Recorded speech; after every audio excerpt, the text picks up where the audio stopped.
Sama-sama tayong magiging karakli. Oh my God! Paggewang-gewang na mga puno at nagsitumba ang mga silya. Yan po ang nahulikam na isang netizen sa gitna ng pagtama ng buhawi sa basketball court sa Abulog, Cagayan. At ayon po sa kumuha ng video, pumutok pa ang isang ilaw sa poste. Wala naman nasaktan at tuloy ang laro matapos mawala ang buhawi. Oh my God! Mga kapuso, bago sa saksi, naging tropical depression na ang low pressure area na binabantayan ng Pag-asa sa loob ng Philippine Area of Responsibility. Tinawag po yan na Bagyong Auring, ang unang bagyo ng 2025. Huli itong namataan 270 kilometers hilaga ng Itbayat, Batanes. At may lakas ito ng hangin na 45 kilometers per hour at bugso nga abot sa 55 kilometers per hour.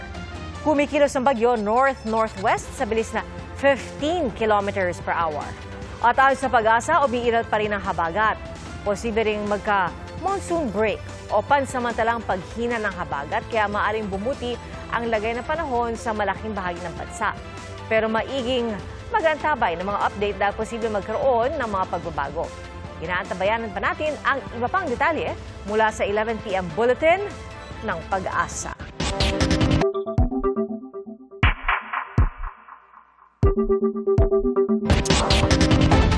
Sa kanyang talumpati sa pagdiriwang ng Independence Day sa Malaysia, nagpasaring si Vice President Sara Duterte sa mga anyay, nagbabalat kayo. Kasama niya roon ang dalawang center judges na sina Amy Marcos at Robin Padilla. Saksi, si Rafi Tima. Gayunpaman, sa ating pagkakaisa ay nalalantad ang mga interes na salungat sa interes ng mga Pilipino. Nabubunyag ang tunay na kulay at nalalantad ang kanilang pagbabalat kayo. Matapang ang mga pahayag ni Vice President Sara Duterte sa kanyang talumpati sa pagdiriwang ng Araw ng Kalayaan sa Kuala Lumpur, Malaysia. Isa sa nabanggit niya ang pagkakaaresto sa kanyang amang si dating Pangulong Rodrigo Duterte dahil sa kinakaharap na kasong crimes against humanity sa International Criminal Court. Gamit ang dahas at hiram na kapangyarihan ay papahirapan nila tayo. Ang dinaranas ngayon ni Pangulong Rodrigo Duterte ay konkretong halimbawa nito. At kaugnay sa impeachment proceedings laban sa kanya, sabi ng bise, The attacks are cowardly, yet openly disingenuous and arrogant. Absence of basic human decency and respect for the rule of law. Typical of people drunk in power. Pero nananatili tayong nakatayo dahil ang ipinaglalaban natin ay tama at totoo. Kasama ng bise sa Kuala Lumpur, sina Senadora Amy Marcos at Senador Robin Padilla na parehong nanawagan ng suporta para sa Vice Presidente. Gusto ko muna pong magbigay pugay, una-una sa susunod na Pangulo ng Pilipinas, Inday Sara Duterte.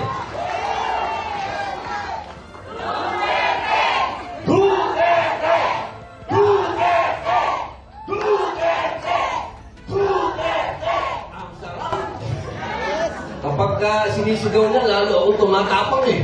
At higit sa lahat ng ating pinakamamahal, Bibi Inday Sara Duterte.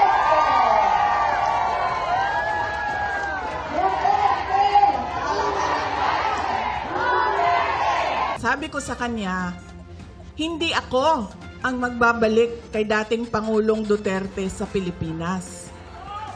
Dahil ang kapatid mo ang nagpadala sa kanya sa Hague, ikaw ang magbabalik sa kanya sa Pilipinas. Para siyang naka-hostage. Bibitawan ko lang yan siya kapag si dating Pangulong Duterte ay nabalik na sa Davao City. Nabanggit din ni Marcos sa mga nangyari sa Senado. Gaya ng di nila pagsusuot ng impeachment robe noong mag-convene ang impeachment court. Alam po ninyo, isang gabi, dito na kami, tumayo kami bilang hukom at nagsuot ng damit bilang ng hukom. Nakita siguro ng iba sa inyo. Ayan. Pero kami, mga pasaway ni Robin, hindi kami nagsuot. Ayaw namin nun, pangit. It's not my color. Siya. Ayan. Alam po ninyo, ang totoo, tumayo kami, pagkat kaakibat ng kalayaan ang responsibilidad na maging patas at marangal. Kasama sina Marcos at Padilla sa 18 pumabor na ibalik sa Kamara ang articles of impeachment laban sa bise.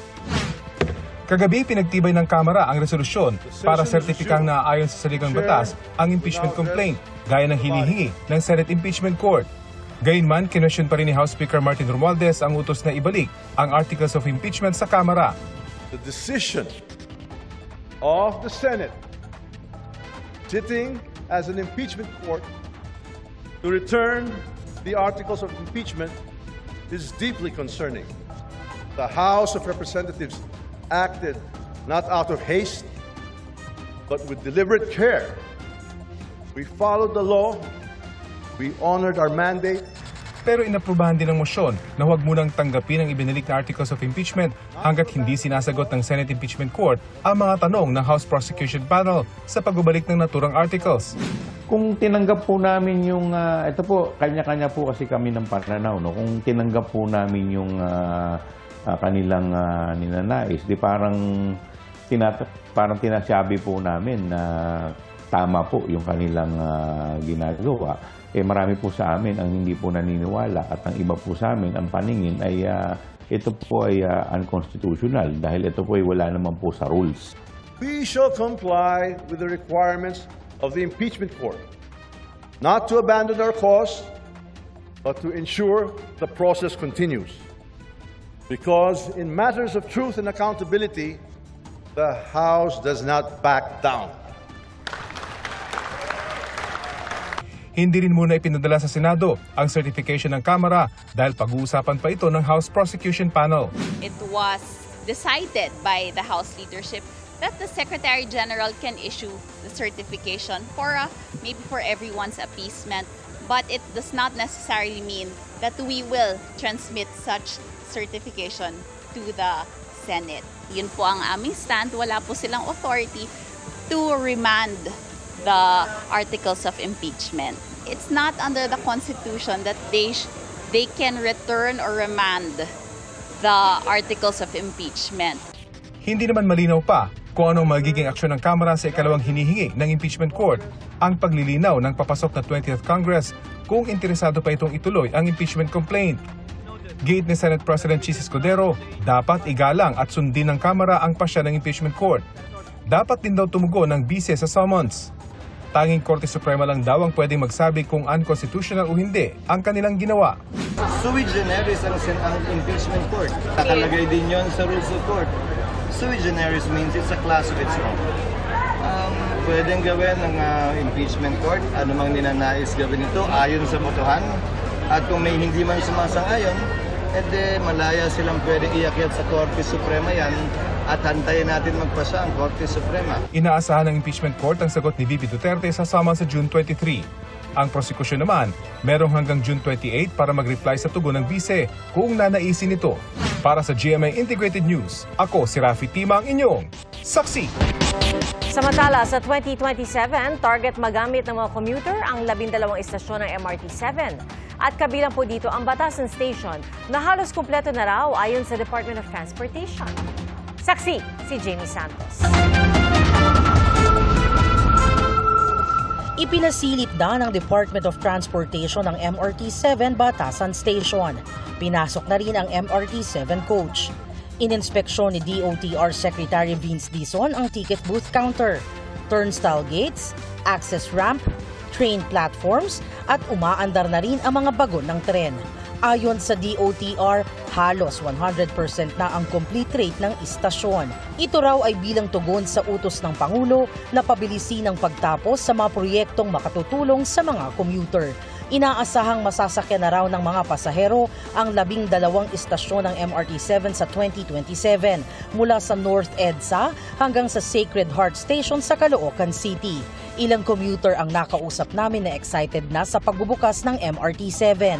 Sana nga raw sa mas madaling panahon ay magamit na nila ito. Malaking bagay na po yun, ma'am, na may tren na po dito. Kasi kahit di na po mag-jeep, mayroon na po may tren na po. Pag maulan, mas safe sila doon sa tren.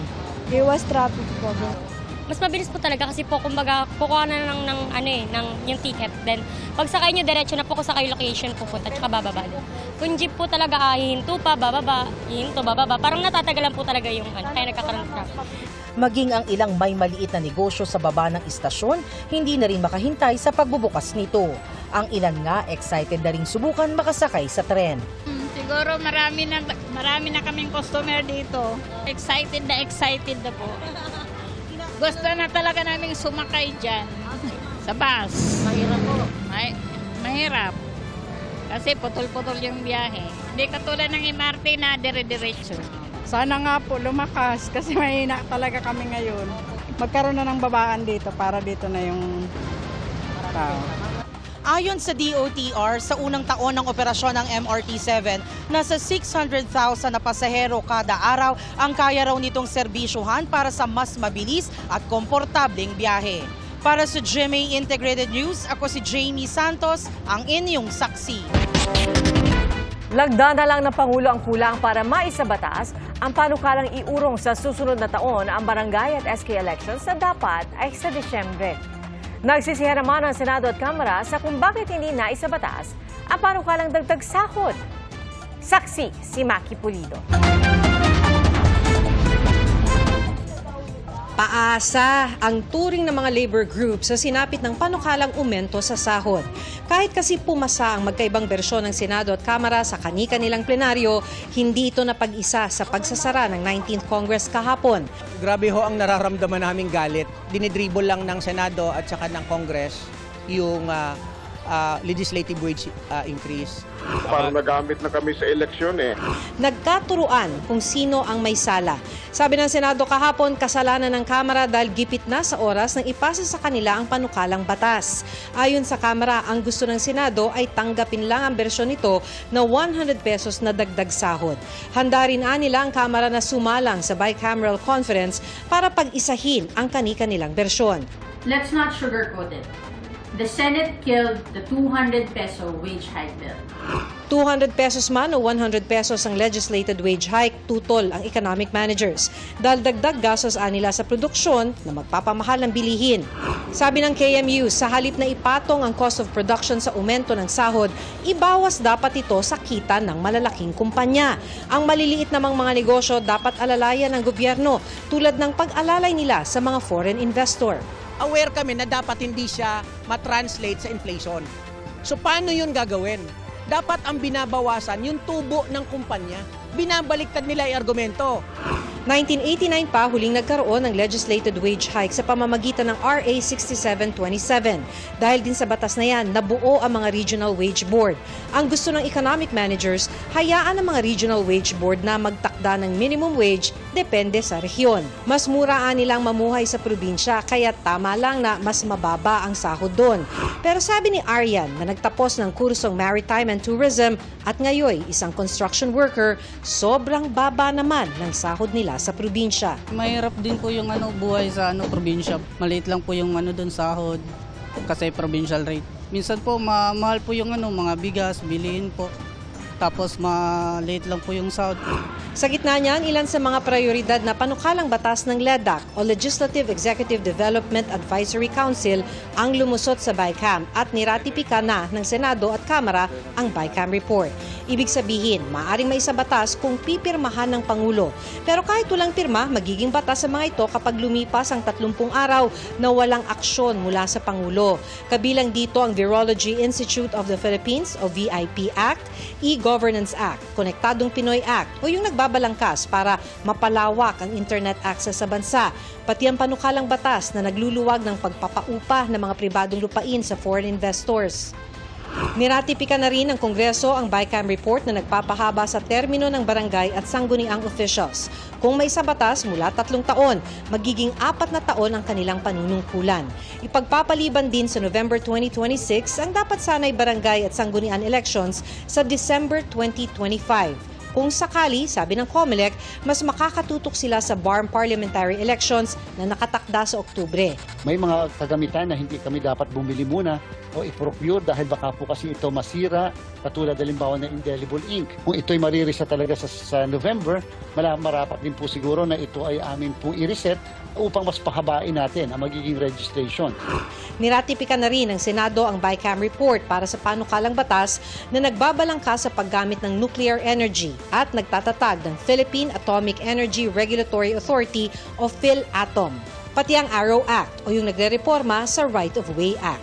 Para sa GMA Integrated News, ako si Maki Pulido, ang inyong saksi.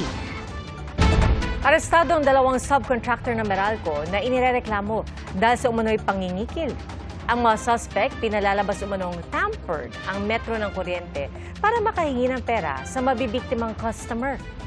Saksi, si June Veneracion. Hindi na nakapalag ang 2 lalaking ito nang palibutan sila ng mga tauhan ng PNP CIDG sa San Pablo, Laguna. Tinarget sa entrapment operation ang 2 suspect ng mga subcontractor ng Meralco at inireklamong nangikil umano sa isang electricity customer. Nung binigyan po siya ng disconnection notice, binuksan po ang metrohan ng Meralco at pinahawakan po sa ating complainant. At sinabi po na ang kanyang metro ay tampered at pwede siyang kasuhan at pwedeng magmulta sa halagang 300,000 pesos. Para hindi makasuhan at pagmultahin dahil sa tamper daw ng metro ng kuryente, nanghingi umano ang mga suspect ng 20,000 pesos sa biktima. Pero sabi ng biktima, hindi tampered ang kanilang metro. Modus lang daw yun ng mga suspect.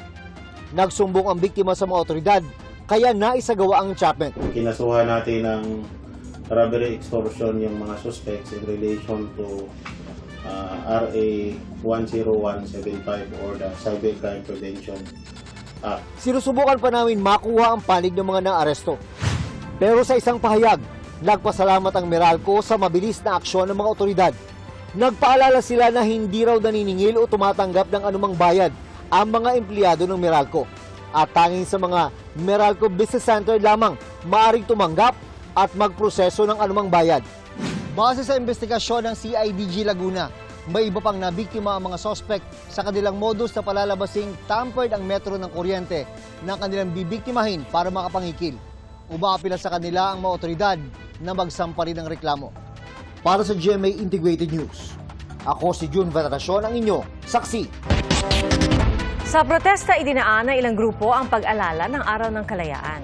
Kasabay naman ng iba't ibang pagdiriwang, inilunsad ang bagong patrol vessel ng AFP. Saksi, si Chino Gaston.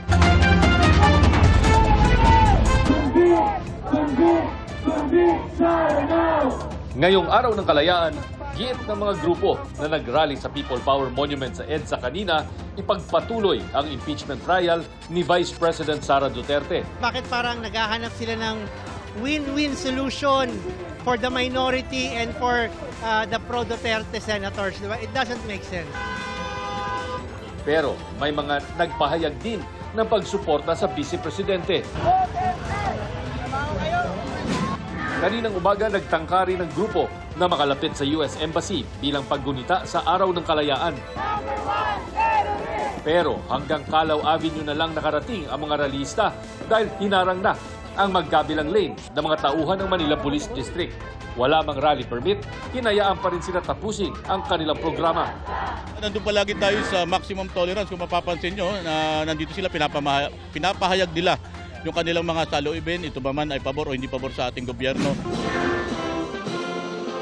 Sa Luneta, pinangunahan ni Pangulong Bongbong Marcos ang pagdiriwang ng Araw ng Kalayaan. Mas madadama ng Pilipino ang kalayaan kung may pagkain sa hapag, may maayos na transportasyon, may gamot para sa mga may sakit, at may dignidad ang bawat manggagawa. Sa gitna ng mga hamon, Dapat daw manindigan para sa tama. Piliin natin maging tapat kahit walang nakakakita. Piliin natin na manindigan, lalo na kung may nagkakamali. Nanguna rin sa pagunita ng 127th Independence Day ng Pilipinas ang iba't ibang matataas na opisyal ng bansa. Tuloy rin ang pagdiriwang sa iba pang panig ng bansa.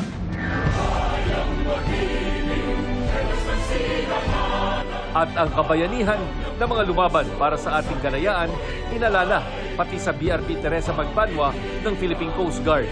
Nasa Japan ito ngayon para lumahok sa Trilateral Maritime Exercise kasama ang mga Coast Guard ng Amerika at Japan.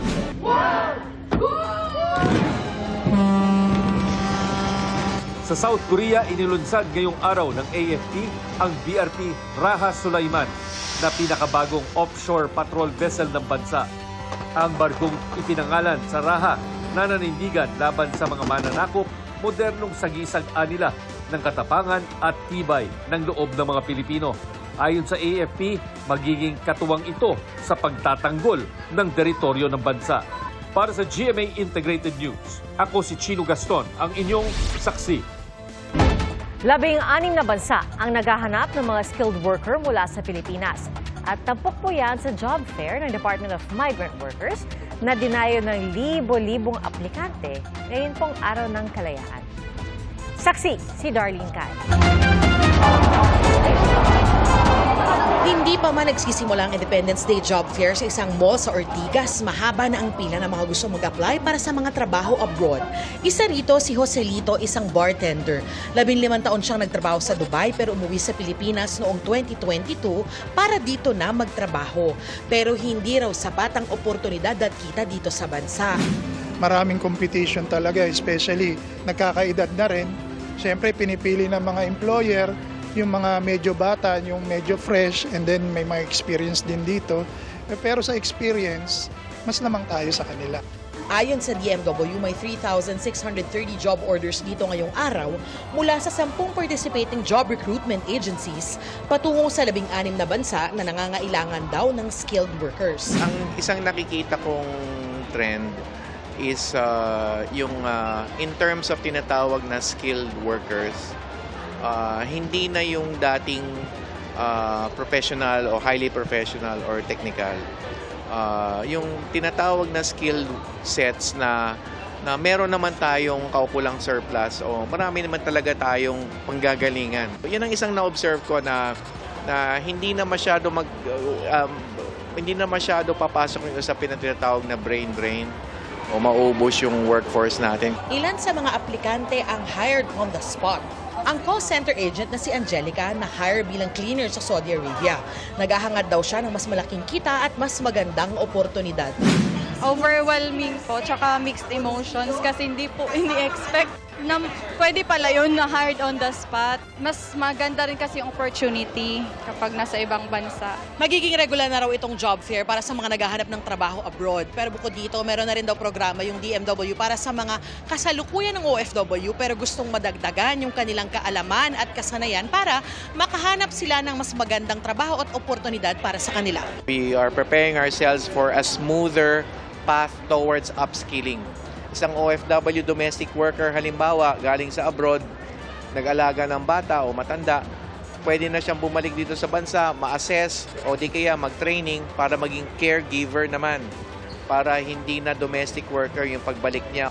Para sa GMA Integrated News, ako si Darlene Kai, ang inyong saksi.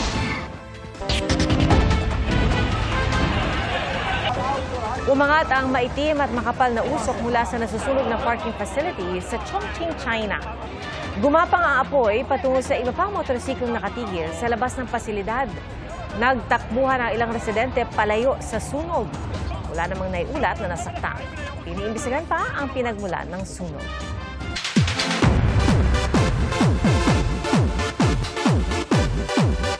Ilang tulog na lang mapapanood ng Encantadia Chronicles Sangre. At kung may mga bagong sangre, syempre, may bago rin silang mga costume.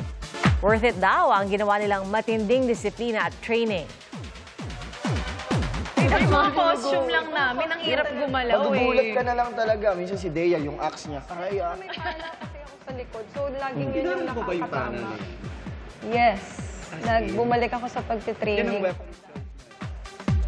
Ikinwento naman ni OIC for GMA Entertainment Group Cheryl Ching C kung gaano kalaki ang bagong Kapuso Mega Series na anyay pagpapatuloy sa legasiya na sinimula ng GMA 2 dekada na ang nakakaraan. Makikita nila ito sa aming powerhouse cast. Makikita nila ito sa aming very impressive na production design. Sa script na sinulat ng aming mga creatives at the way the directors interpreted the script. And lastly, makikita nila ito sa napaka-impressive naming visual effects na in partnership with GMA Post-Production.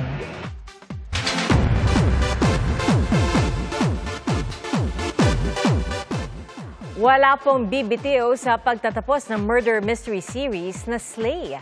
Ayon sa mga bida, abangan ito sa GMA Prime, lalo't magkaiba ang online at ang TV version. At sa kabila ng pagtatapos ng serye, tuloy-tuloy ang buhos ng mga projects nina Gabby Garcia, Mikey Quintos at Isabel Ortega na mapapanood sa Encantadia Chronicles Sangre. Masaya naman si Julian San Jose na siya ang napiling kumanta ng theme song nito. Napapanood na rin tuwing linggo ang The Clash 2025 kung saan isa pa rin siya sa mga Clash Master. At si Mikey naman makakasama sa taping ang ex-boyfriend na si Paul Salas para sa pelikulang nasimulan nila noong magkasintahan pa. Salamat po sa inyong pagsaksi. Ako si Pia Arcangel. Para sa mas malaking misyon at sa mas malawak na paglilingkod sa bayan. Mula sa GMA Integrated News, ang News Authority ng Filipino.